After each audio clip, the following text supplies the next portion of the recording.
The bond between humans and animals can be remarkably deep, built on trust and mutual respect.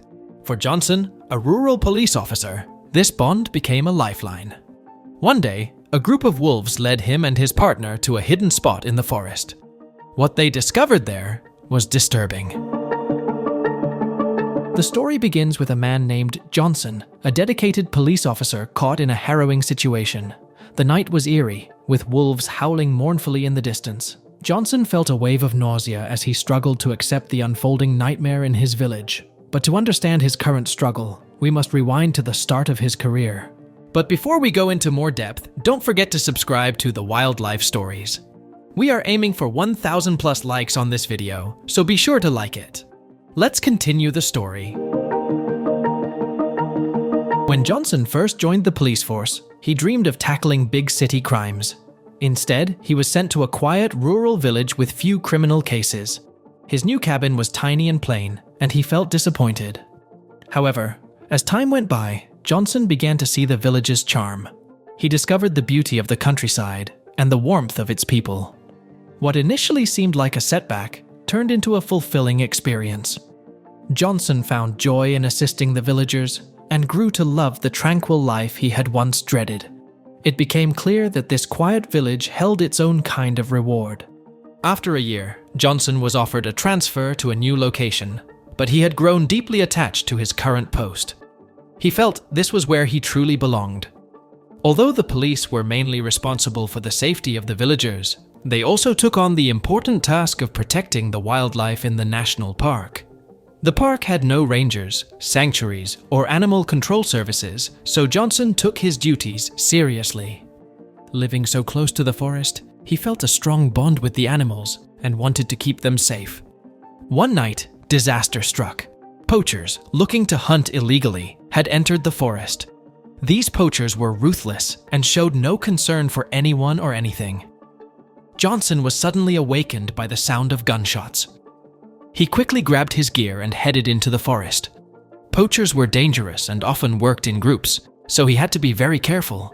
As he approached the noise, he saw the poachers attacking a mother wolf and aiming at her pups. Johnson tried to scare them away with a bright light, but the poachers fired shots at him. With no choice but to retreat, Johnson raced back to find backup, hoping he could protect the animals and stop the poachers. But when Johnson returned with backup and checked on the wolves, he was devastated to find that the mother wolf had died and one of her pups was hurt. He gently took the injured pup back to his cabin to care for it. Despite the cub's pain, Johnson managed to treat its wounds using his first aid kit. Another officer joined him, and together they tried to track down the poachers, but the trail had gone cold. The mother wolf's body was sent to a lab to recover the bullet, while the cub's leg injury, though severe, was treatable. Johnson named the pup Timber and gave him the care he needed to recover. He also made sure to check on the other wolf pups, who were too scared to come near. To help them, he left food and water for them and visited every day, eventually bringing Timber to play with them and help ease their fear. As Timber recovered, Johnson let him rejoin his siblings. But Timber had grown so close to Johnson that he preferred staying near him. Eventually, Timber led his pack right to Johnson's porch. To make their visits more comfortable, Johnson built a large doghouse.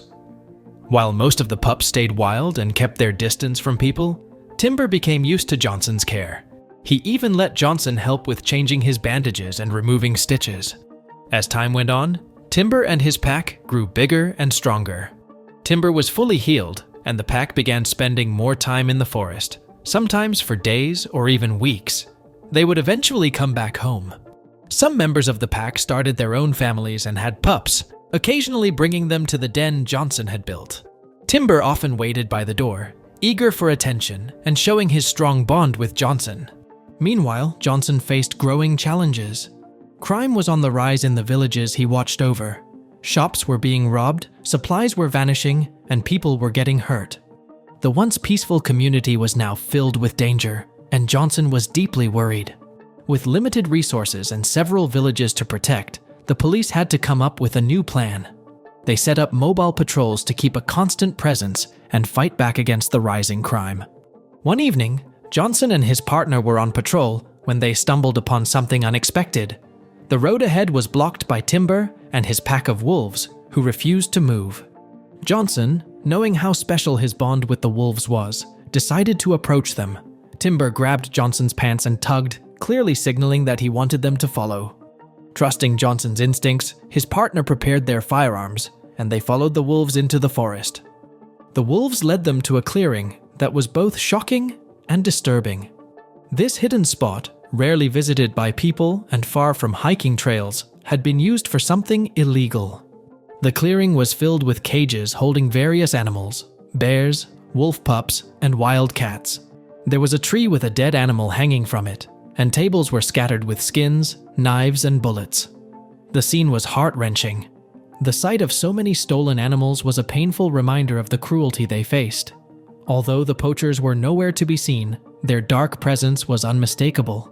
The clearing told a story of exploitation and suffering, leaving Johnson and his partner with a deep sense of urgency. Johnson was deeply moved by the sight of the cages, especially the ones holding the sedated wolf pups separated from their mother. Determined to reunite them with their family, he vowed to rescue them. He and his team watched the camp from a distance, waiting for the poachers to return. When the poachers finally showed up, they faced the full force of the police. Johnson and his team quickly apprehended them, putting an end to their cruelty and illegal activities. With extra support, they traced the buyers of the stolen animals and broke up a larger network involved in illegal wildlife trading. Veterinarians were brought in to help the injured animals. Some of the animals were treated and later released back into the wild, bringing a sense of relief and justice. Johnson was eager to reunite the wolf pups with their mother. After a thorough vet check, he carefully brought the pups back to his cabin. As they started to wake up, the pack was already waiting in Johnson's yard, excitedly wagging their tails. Johnson opened the cage, and the pups raced toward their mother, who welcomed them with warm, loving licks. Seeing this heartfelt reunion was a moving moment for Johnson, marking a triumphant end to a tough situation. Johnson had not only saved lives, but also restored a sense of safety and justice to his community. It was a day filled with victory, showing his dedication and the special bond he had with the wolves. Thanks to Johnson's relentless effort and the surprising help from his wild friends, the forest and its inhabitants were safe once again, and the community felt a renewed sense of peace. So, what are your thoughts about this heart-touching story? Share your opinions in the comment section below, and don't forget to subscribe to stay updated on our new animal stories. Your support means the world to us.